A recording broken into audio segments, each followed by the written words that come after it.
welcome to the latest edition of the All in Skills podcast. Today, I'm very happy to be joined by Joanne Robertson. Hello, Joanne. Hello, how are you? I'm very, very warm today. I'm in Melbourne where it's been, I think, 45 degrees. Where are you? Well, I'm in London where it's 6 degrees and pouring of rain. The heavens have opened. Oh, so maybe it's 45 Fahrenheit where you are and 45 centigrade here. Well, there you go, yeah. Yeah, well, it's been a very hot day. Well, thank you for joining me, and it's very lovely to have you. Can you just start by telling us a little bit about who you are and what it is that you do?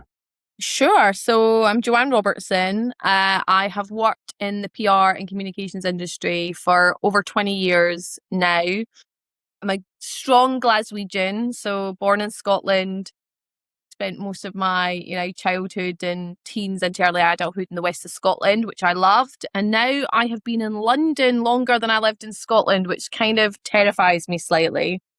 And then I'm also mum to two very active kids. So Kier, who's 9, and Molly, who is 6. The job took you to London, or is it somewhere that you moved relatively soon after? Both, basically.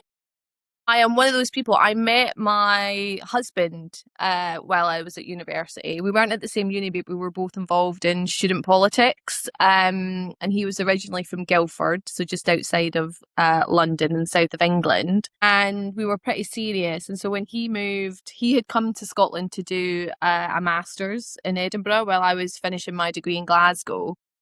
And so he was moving back. And then all the job offers I was getting were in London, and it kind of just made sense. And once I got here, I never looked back. So you're from Glasgow and you studied in Glasgow? I did, yeah. And was that at the time, was that a normal thing to do? Do people go away for university? It was, I was the first in my family to go to university. So I grew up on a working class council estate in the west of Scotland, lots of poverty, very few opportunities. And actually, interestingly, my primary school, which was literally around the corner from where my mum and dad still live now, the teachers had no ambition in those years. When you're talking about, the mid to late 80s. And the amount of time I was told as, a 7, 8, 9-year-old, that sort of thing's not for you. I really wanted to sing and dance on the West End and Broadway. That was my ambition when I was a little kid. And I was told repeatedly that wasn't for people like us. And so when I went to secondary school, my mum and dad made the choice to send me to a school out of town. I had to get the train to school. And it was still a state school, but it was like the best state school in the local area, close enough for me to travel to alone at 11. But it was a very middle class school. Even to this day, I can remember my first few months there feeling this really unusual combination of one, feeling really out of place because I had a really harsh, my accent did not sound like it does right now. None of you would be able to understand me if I went back to my 11-year-old self. So I had a really harsh accent. And I didn't understand the kind of cues and social norms of middle class, behaviour. And it was good there was a uniform. That's definitely a leveller when you're a kid from a family that doesn't have money to spend on branded clothes. So I felt kind of out of place in that regard. But on the other hand, I'd say probably within weeks, I was saying that I wanted to go to university. And that was because that was the expectation, right? All the teachers and all the kids, there was just an expectation that when you finished school, you'd go to university. I decided in my first year of secondary school, that's what I was going to do. And I was really laser focused on that. And so being the first in my family to go to uni, I wanted to be close to home and the support that's needed. Again, I didn't have a lot of disposable income, so I needed to be close to family. I stayed at home for most of the time. I had 1 year where I stayed in a flat in the city, but most of the time I stayed at home, and I think that was important for the support systems. I went to Strathclyde University, and again it was I think a really important decision as I look back. At the time I didn't realise how important it was, but I had good enough grades to go to Glasgow Uni. I also looked at Edinburgh Uni, which would have been a bit more of a trek, and then I looked at Strathclyde,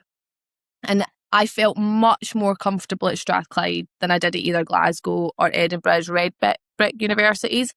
Even just the professors and the tutors that I talked to during the interview process, I just knew that I would feel more at home. And it was a great choice for me because I wasn't really sure what I wanted to do. I thought I wanted to do English and psychology. Both Edinburgh and Glasgow, you just chose your subjects and off you went. Whereas Strathclyde, you chose 5 subjects in your first year. And so I chose English and psychology 1 and 2 because that's what I really thought I wanted to do. Then I chose history because that was something I loved at school. So I wanted to do something I was passionate about. I chose Italian because I was determined I was going to be able to speak another language. That's a whole other story. And then the 5th thing I chose was politics. I don't come from a political family. I'd never been involved in politics, but I was interested in current affairs and politics. And again, really quickly within the first probably just few weeks, I knew that politics was what I wanted to pursue. And so as a result of having that choice at Strathclyde, not only did I then make that my first choice, and that's what my BA honours is in politics, I also got very active in student politics, which I think was a real turning point both in my life and in my career. Did you get involved in student politics from the very beginning, from Freshers Week? Yes, I basically, again, sliding doors moment. I went to, Freshers Week, and I went round all the stalls. And again, because my family hadn't been actively political, I knew that my mum and dad voted Labour, as most people in Scotland did, but they'd never tried to influence me on that sort of thing. It was really interesting. I talked to the Conservative students, I talked to the SNP students, Scottish National Party that is, the Labour students, Liberal Democrat students. And I was really torn. I mean, I was also quite young when I went to uni. I was only 17 in my first year at uni, just the way the Scottish education system works. But I was quite torn between Labour and Scottish nationalists. Because I think back then I was I wasn't a nationalist, but I was definitely very patriotic. And I was like, why shouldn't we have our independence? Interesting time in the British Labour movement. Was this the 90s? Yes, so this was 97. When he had just been elected. Yeah. John Smith as leader of the party, and the top table was filled with Scottish Labour characters. I mean, of real heft. We called it the Scottish Labour Mafia. Yeah, there was Gordon Brown, John Reid, all the big hitters. It was an incredible time to be involved. And so I don't know, I think Tony Blair, and I know he's not as, in fashion these days, but he fundamentally inspired me to get involved in politics. His entire focus on education is a real lever of social mobility.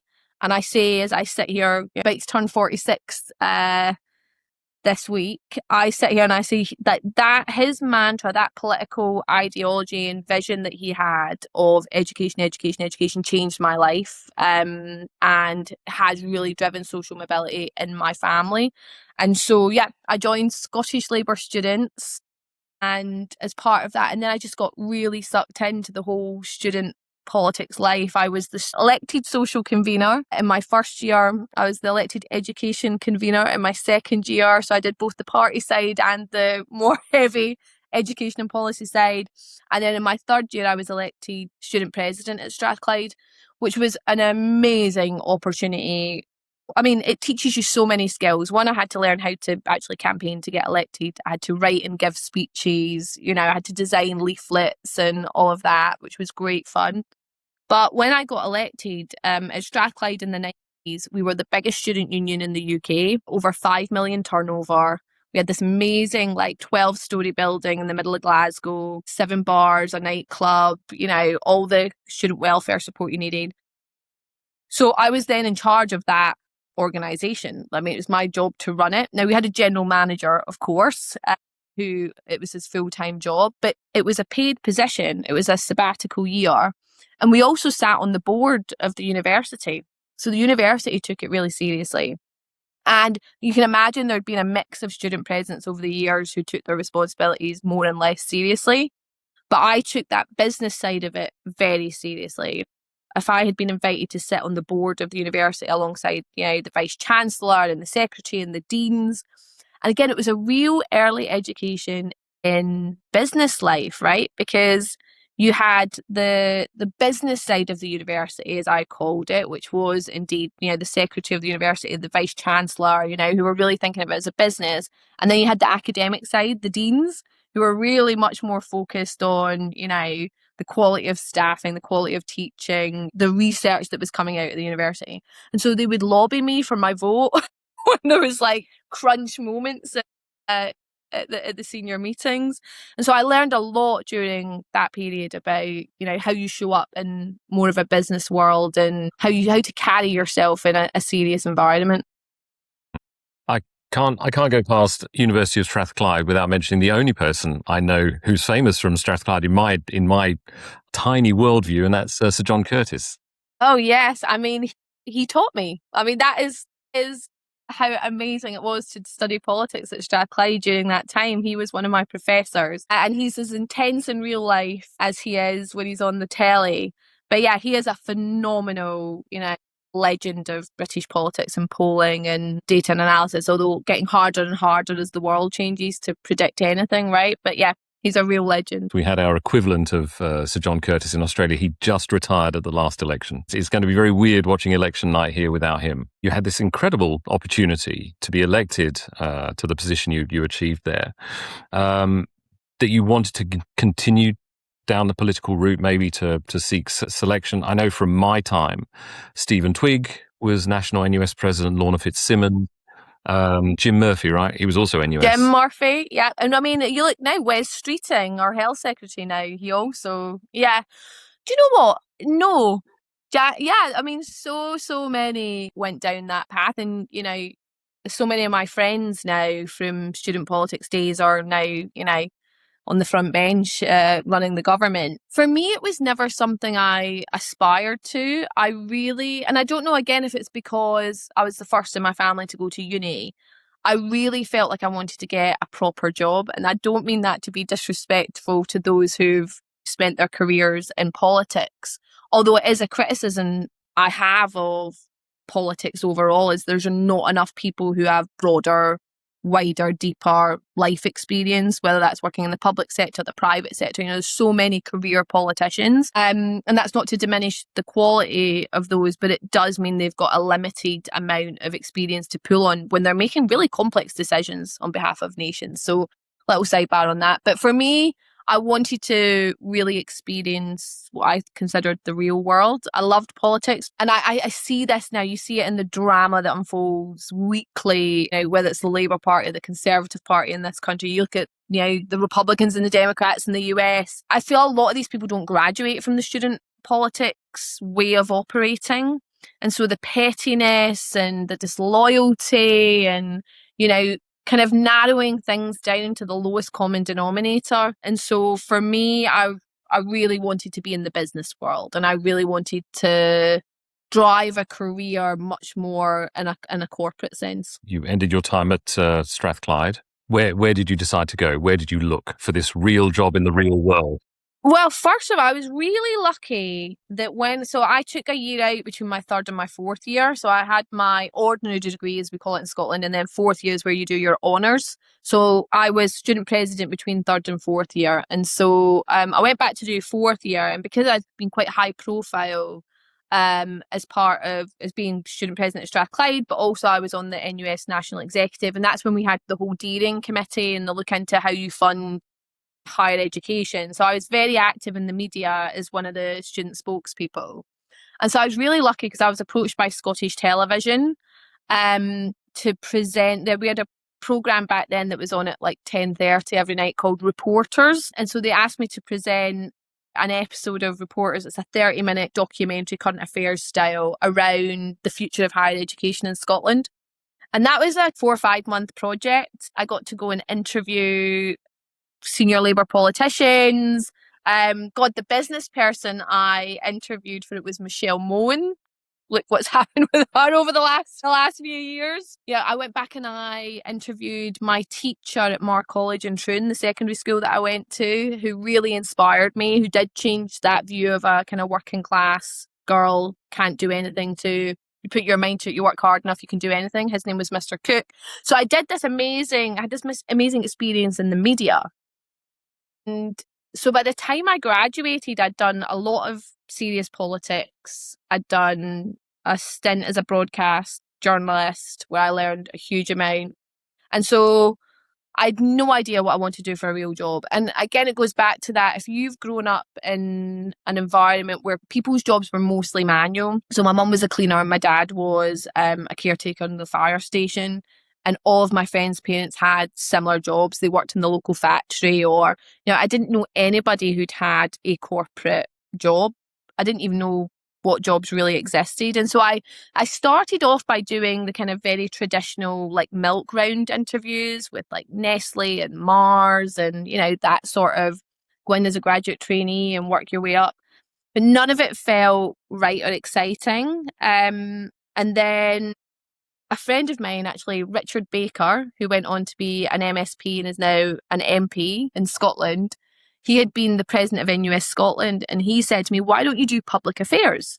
Because you're not staying in politics, you're going into business, but it's directly linked. And I was like, well, what is public affairs? And so I then discovered this world where, senior business leaders lobby the government and the civil service on key pieces of legislation that need to be enhanced or changed or removed in order to let business thrive.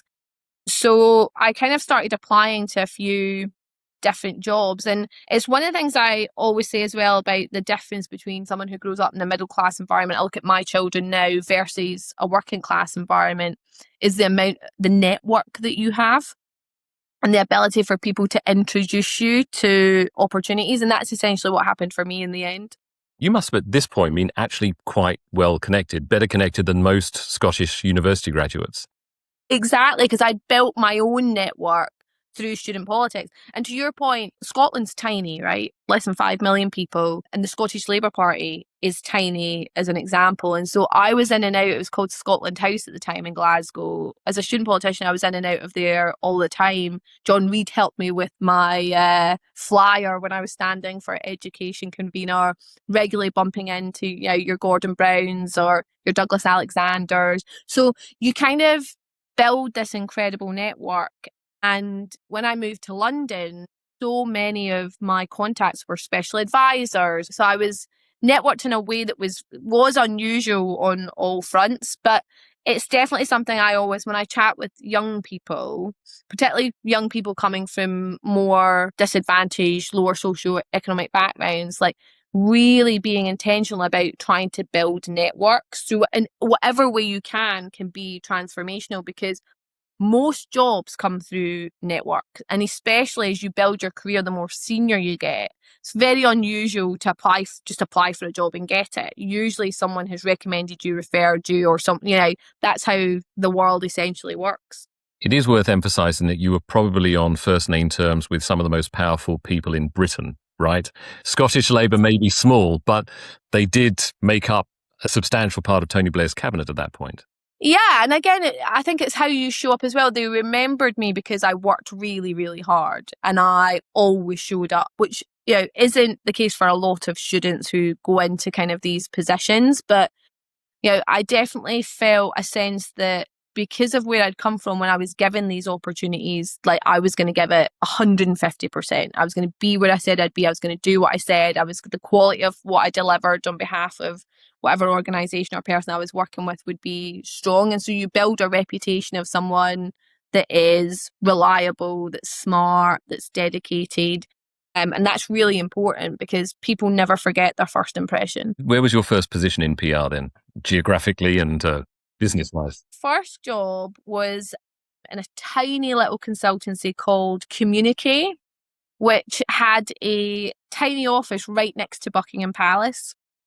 And the reason I got that job, they were looking for an intern. And my boyfriend, now husband, one of his best friends was already working there. And so he recommended me. I went in for an interview, and it was actually really scary because I did the interview like on the Thursday. The guy offered me the job on the Friday. His name, I always remember because he really was very important in my early career, a guy called Richard Sutcliffe Smith. And we had this business, there was like 7 people. We did a lot of like local London borough council politics for the London, for the Yellow Pages, which was great fun. He basically called me on the Friday and said, you've got the job, I need you to start on Monday. I was still living at home in Scotland. And I was like, oh my God, like, can I do this? Again, real testament to my mum in particular, who's a real powerhouse, she was like, of course you can. Let's go. Let's get you ready. Let's get you packed. And so, yeah, I moved within like 48 hours. And it was a great first experience working in such a small consultancy because, yeah, having now spent the vast majority of my career working in the biggest agencies in the world, where we've got hundreds of people, when someone's on holiday or sick, there's someone at that level who can, kind of have hands on and look after it. When you're in a tiny agency where they've only got really one of everything, if the account manager, who's like got 3-4 years more experience than the intern, is on holiday, the intern's expected to pick up that workload. Or if the account director's not there, you're at least supposed to keep the wheels turning. So the opportunities you get in a really small organization, again, if you show your commitment, you show your reliability, you're putting your hand up, you're ready to kind of push yourself out your comfort zone, you get way more exposure in those tiny agencies than you do elsewhere. So I spent 6 to 8 months at Communique, and I learned so much during that time. And I'm really grateful that that was my first job. Intern is a bit of a dreaded word because there's so many tales of exploitation and manipulation, and you're honored to work here, so come here for free. Was that the expectation at that time for you? No, and again, I think Richard was way ahead of his time, because it was a paid internship, and actually I was being paid like £500 a week, and like I remember when I then went to a full-time job, I was like, oh my God, going to a permanent job, like the salary seemed so much like small.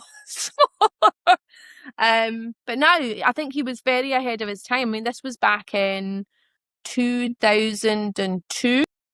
And actually it's funny how things like that shape you, because then when I went into bigger agencies, I was very insistent that we paid our interns. At the very least, we paid, travel and lunch, and, if the organization wasn't willing to pay a salary. But yeah, no, he was very generous and ahead of his time. This is definitely of interest to the people who will be listening to this podcast. Was there pushback? Was there that feeling of, well, people should just be honored that they've got this position and they'll just put up with it? Or in the kind of early to mid 2000s, I would say, and again, it's what came first, right? The chicken or the egg, because the people who were doing the interns were very well connected individuals, usually from quite wealthy families. So they had the support network to be able to work for free, right? Because mum and dad were funding their travel and, their lifestyle.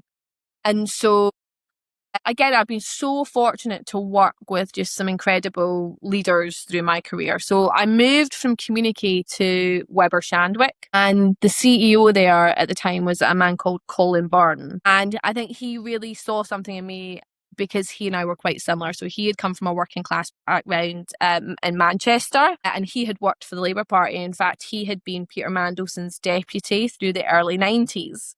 And so he was the CEO of Weber Shandwick UK, and he hired me into a senior account executive position. But I worked very closely with him and also the managing director of the corporate team, which was a guy called Michael Prescott, who was the former political editor of the Sunday Times. So I was surrounded by these incredibly experienced, but very generous and very supportive leaders, but with very high standards. Like, it wasn't easy, but really pushed me to be the best I could. But Colin had a vision that our industry should be for anybody. And even if you look at the stats today, we're now in 2026, we still haven't moved anywhere near where we need to be in terms of having diverse workforces.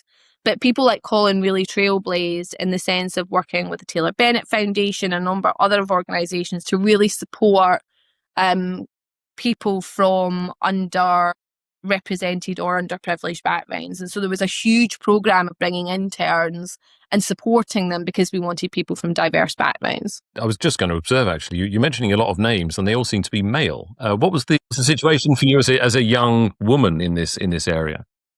Do you know, it's really funny, the 180 I've done on this as I've got older and more experienced, because I really hated in the first part of my career any reference either to the fact that I came from a lower social economic background or the fact that I was a woman.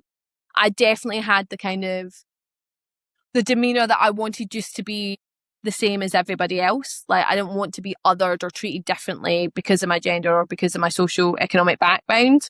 And actually, I spent a lot of my time, particularly at Weber Shandwick, kind of hiding my background and hiding that I hadn't had the same experiences as everyone else. One of my biggest memories is every autumn, everyone would start talking about where they were going to go skiing.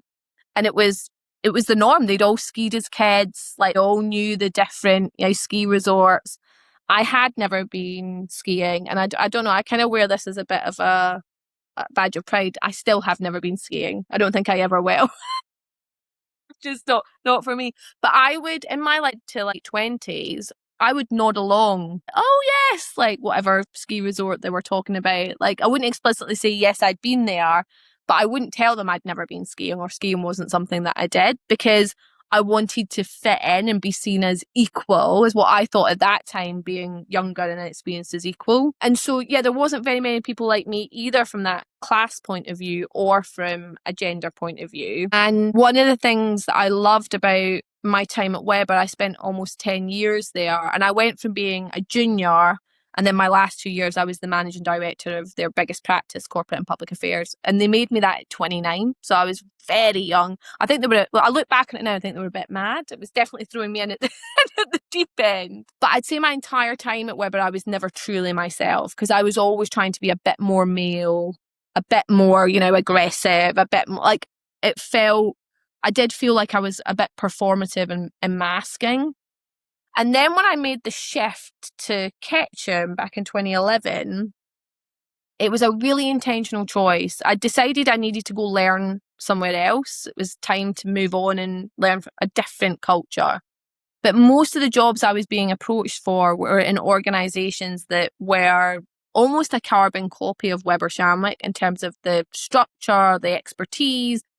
And I say to everyone, I'm someone who's spent a long time in most of the firms. I did almost 10 years at Weber. I did 14 years at Ketchum. And the grass isn't always greener. So don't just change it because you're upset about a small thing or things aren't perfect for a few months. So I wasn't going to leave Weber because I had great relationships. I was on a great career trajectory. I wasn't going to leave it for something similar. And then Ketchum came along. And Ketchum's brand history is as a consumer marketing firm. I'm a corporate and public affairs specialist, and they wanted to really build and grow corporate and public affairs as part of their offer. And the very first meeting I had with them, I was like, oh my God, like, this is like oil and vinegar. These two shall never go together, because it was much more female. Most of the leadership team were the most senior people were still men. But there was a lot of senior female leaders, but it was very soft. I remember coming home and saying to my husband, I think they sit around a campfire holding hands singing Kumbaya. I was like, that's just not me. And it's funny how it's often about luck and, circumstance, because the headhunter who was trying to fill this position of MD of corporate and public affairs for them had just started out, and I'd known her for a couple of years. And she called me and I was like, oh my God, like, this just never going to work. And she was like, no, they love you. They're like, that's exactly what they need. They need someone who's completely different to them, who's going to come and shake up the culture and shake up the growth and build something new. And I think they think that's what they want. I'm not sure they're going to be able to handle it if I join. And she was like, well, look, this is my first opportunity with this firm. Please just take the second interview for me. I know you're not into it, and I'll manage expectations. And I am a bit of a softie like that. So I was like, okay. So I went and did the second interview. And they were consistent the whole way through. And I thought, well, if I'm going to change, why not do a complete 180 to a culture, experience, depth that is, I'm going to learn a lot here. And maybe it'll only be for a year or two, and then I'll kind of bounce on to something else. But they were true to their word. And actually, I learned as much from Ketchum, I think, as they learned and took from me. And as a combination of my kind of, I'm a really work hard, play hard, I'm like high challenge, but also high support, building culture, but with really high expectations, and a meritocracy. You are rewarded for the contributions that you make, and not everyone's created equally. And I think what I managed to achieve there over the 14 years was to fundamentally change the shape of the commercial business. And within 4 years, we went from corporate and public affairs being about 500,000 to being 7 million. So a huge transformation in that part of the business. But then when I became UK CEO there back in late 2017, I then transformed the creative reputation of Ketchum. We were always seen as kind of the safe bet. No one ever gets fired for hiring Ketchum. They'll cross every T, dot every I. And I was determined when I took over that we would be a creative powerhouse doing really groundbreaking work, which we achieved. But all through that, building a really diverse and inclusive team. And so if you look at the team I joined back in 2011 versus the team that I left, the amount of women in senior leadership roles, the amount of people of colour in senior leadership roles just fundamentally changed. And that was very, very intentional. And it was really, really hard work. It definitely wasn't easy. Did you confront the same sort of resistance from others that you had displayed in your first role of not really wanting to be that as the token woman or the token working class person? Did you work through those issues with other people as you hired or as you grew the department, grew the area? I set a very simple mission for us.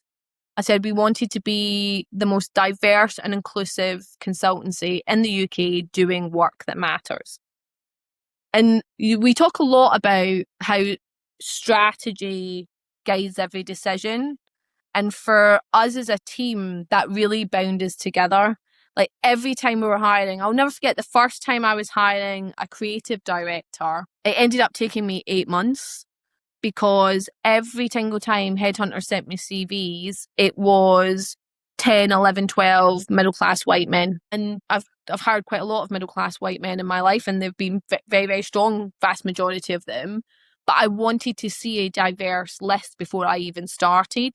And so I had to just keep pushing back. And I kept saying, I will not start the interview process until I've got a diverse shortlist.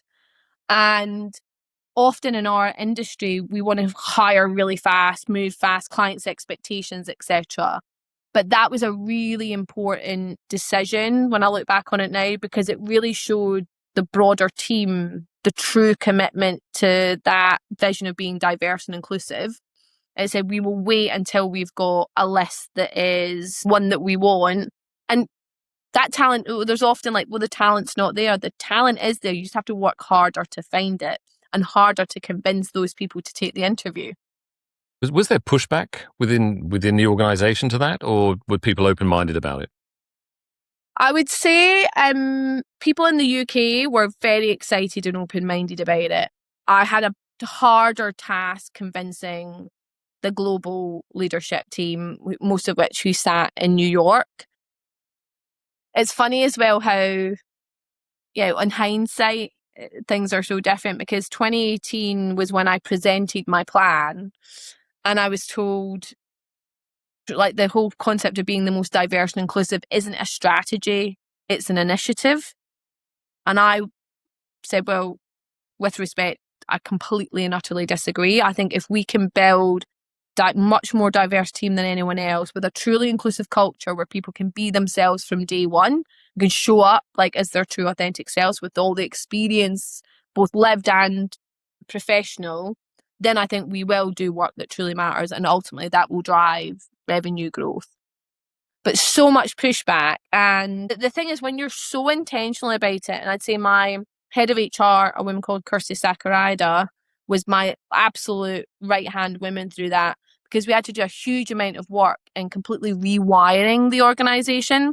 So we had to change recruitment processes, we had to change career pathing, we had to change how people were recognised and rewarded. Like, you had to really shine a light in some pretty uncomfortable areas in order to make the change that would kind of drive that systemic shift from a workplace composition point of view. But it happened much quicker than we expected. I'd say within 18 months, our workforce composition had fundamentally changed, the culture had changed, and the revenue growth was significant double digit. So I kind of felt that we'd proved the hypothesis in real life.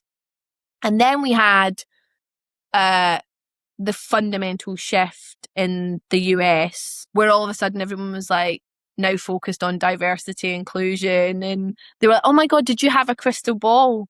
I was like, no. Sometimes when your values lead the way, then, you can make the change when it's not trendy or popular. And as we're seeing now, a huge attack on all the progress that was made over the last kind of 5 to 10 years.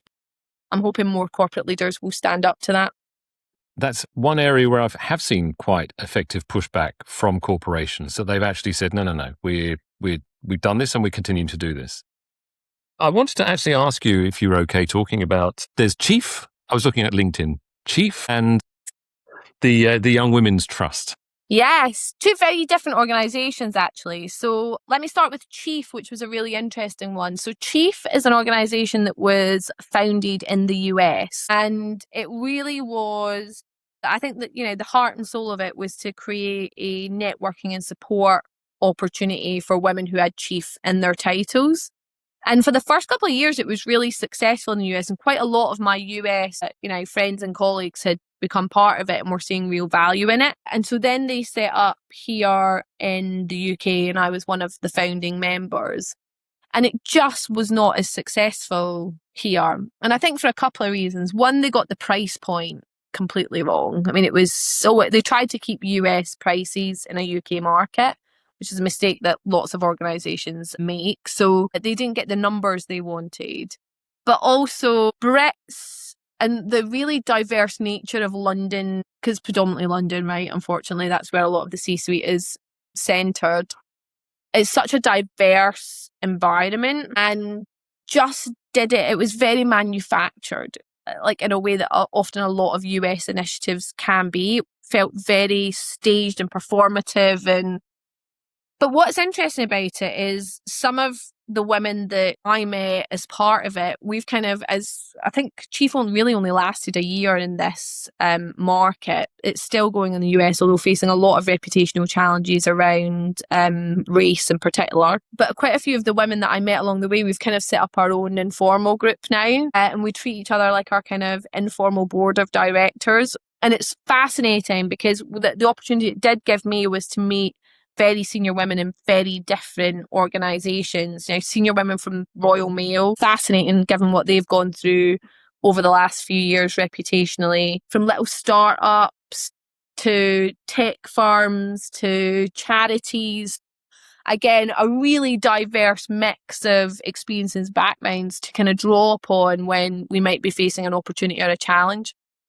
But done in a much less contrived way. Just much more authentic and real, which is good.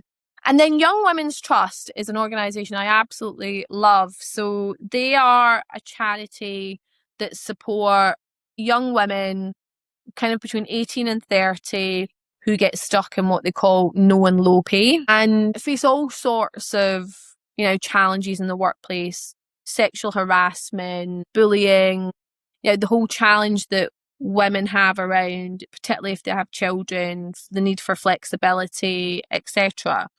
And so I was approached maybe 8 years ago. God, doesn't feel that long ago. And asked if I'd like to be the chair of Young Women's Trust. If I wanted to, I had to apply for the position. And I thought, well, why not? And I do think this is something that all, particularly women, but everyone young should do. Like sometimes you think I have to have all the skills to be able to apply for something.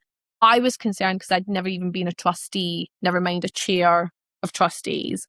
So I didn't really have the governance experience, which, given some of the charity scandals you've seen over the year, was a little bit daunting and scary.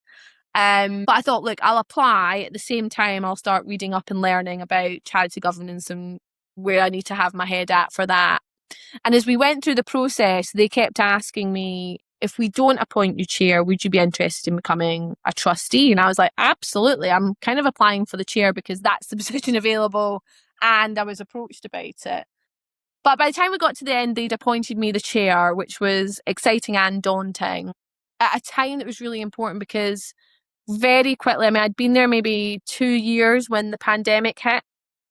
And that had a disproportionate impact on women, and particularly young women. So we had a whole set of new things to tackle. But it's a small charity. And one of the things that I regret really about my 6 years as chair is I left the organisation in great both financial and leadership quality, which is ultimately the job of the chair, is make sure it's got very strong leadership in the CEO and senior leadership team, and that there's enough money to keep helping who we're there to serve. But I do think there's an opportunity, particularly in the UK, but all over the world, for women's charities to come together to be more powerful. There are so many little charities all kind of working in one niche area. But when you look at kind of the cradle to grave challenges of women, they pretty much are standards. Young girls in early childhood and education, are stereotypes continue to be driven, mostly subconsciously, but they exist really strongly. So most girls will drop out of sport by the time they're 11 or 12. And I could go on and on with each stage of life. Women still don't get the support they need when they get to menopause, for example. And so for me, there's a big opportunity in terms of that real drive for equity in the world, for female charities, women's charities to come together as a power of one, both with the money, the resources, the networks, and that power of influence. I did a lot of work when I was in Brazil with law firms. The top law firms are all based in São Paulo. And I remember having a conversation 15 years ago with a top law firm, and they had created a Y career structure. Do you know about this Y career structure? I know about the T. Tell me about the Y. Well, the Y, I asked as it happens, a male student, well, what is the Y thing? He says, well, on one branch of the Y, you've got the traditional, you work hard and you get promoted and you become partner and then a senior partner, and that's there. I said, well, what's on the other branch? He said, women. He wasn't meaning to sound as mean as it was, and I don't know that he meant it in the way that it came across. However, it was clear, and I think it remains even today after many years away, that senior partners absolutely thoroughly dominated by men in Brazilian law firms. And this Y career structure they introduced was to provide an opportunity for people, in fact, like you, who do have children, you've got relatively young children.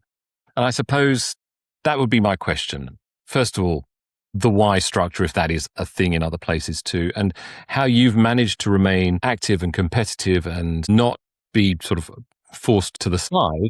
And I say this I get asked this question a lot by young women, a lot. And what I say to them is, you need to be absolutely crystal clear in your mind what you want, because a myth is constantly pushed in the world that, particularly women of my generation, like we were basically told, you can have it all. You can have the career, you can be a mother, you can have your friends. And what I always say is, yes, you can have it all, just not at the same time. Like, that is a recipe for burnout and disaster. And so you really need to, much more as a woman than a man, be very intentional about when you're going to push things. Now, I look back on my 20s and it was literally work, work, work. And that was a choice that I made. And I also feel that I was in part lucky, maybe in part intentional. I chose a career that I rarely see as work. I really love what I do. And so, I enjoy the people side. I enjoy the commercial side. I absolutely love the client side. And so it didn't always feel like hard work. But I do look back on those kind of 14, 15 years and wonder if I could have done things differently. Could I still have got to where I got to and enjoyed life a bit more? I worked all through my holidays. I was that stereotypical climbing the corporate ladder. And then I decided to have a family, but I also knew I didn't want to be sidelined. I'd done all that hard work and I was ready to be a CEO. And so, yes, I've managed to, over the last 10 years, have my first child and during that time be promoted to deputy CEO, then CEO. Have my second child and then be promoted to, I can't remember the one, global client solutions and then global market CEO. And I'd say I did a few things there. One, it was very clear about my intentions. And with my first kid, I took 4 months off completely. And then I had a phased return over another 4 months where I was working essentially part-time. And then I was back full-time after 8 months. Similar trajectory with my second. But during the 4 months that I was off, I used all of my keeping in touch days. And so I was in the office at least once a month. I was very clear on what I wanted to be consulted on as CEO and where I was happy for the teams to, be empowered and run. But that clarity and that intention was really important. The second is my husband is a real partner. Whilst I had my phased return, he took shared parental leave. So there was still, it wasn't the kids was just thrown into nursery. He was here for the babies and he was here for building that support for me. And then one of the things that we've done that I think has been really important for us as a family is we've never had a nanny, which everyone often finds shocking. Like, how can you be in this big job? I travel so much. My husband also has a big job. And again, it's about being intentional, right? Don't let life happen to you. One of the things I changed when I became a working mum was a lot of the women who were older than me in senior positions who had kids hid it. And what I mean by that is they would say it like, I don't know, 4:45 on a Wednesday, I'm just going to a meeting. And like, you kind of knew that they weren't really going to a meeting, that they were going to go pick their kid up from nursery or childcare or whatever it might be, school, if they were of that age. And it really made me sad that there was no women who were kind of visible, loud working mums about the juggle. So what my husband and I agreed, and then I agreed with Ketchum at the time, was 2 days a week he would do the pickup, 2 days a week I would do the pickup, and then on a Friday we would do it together.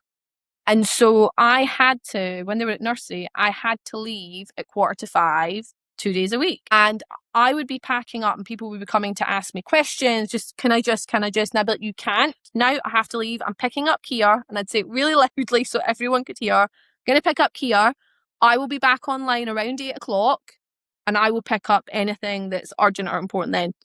If it's not urgent or important, do not email me because I'm not going to pick it up at 8 if it's not. Again, really setting that boundary. I'm not just going to get online to show I'm online, but if something needs picked up, I'll be there. And so many young women came up to me and they were like, oh my God, thank you for showing us that it's possible. But it's really only possible when you have that partnership with your partner where you're sharing that kind of burden and that load.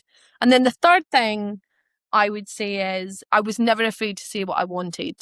So I didn't leave it to chance about UKC, even though I had just had, I was made deputy CEO and then I was pregnant and then I was kind of doing the mat leave thing. But I also knew the current CEO she was American and I knew she was going to be going back to the US. So I was crystal clear, I want that job. And you're going to have to give me a reason why you're not giving it to me. So that makes, when you're that clear, the chances can often fall your way rather than not. But it's not easy.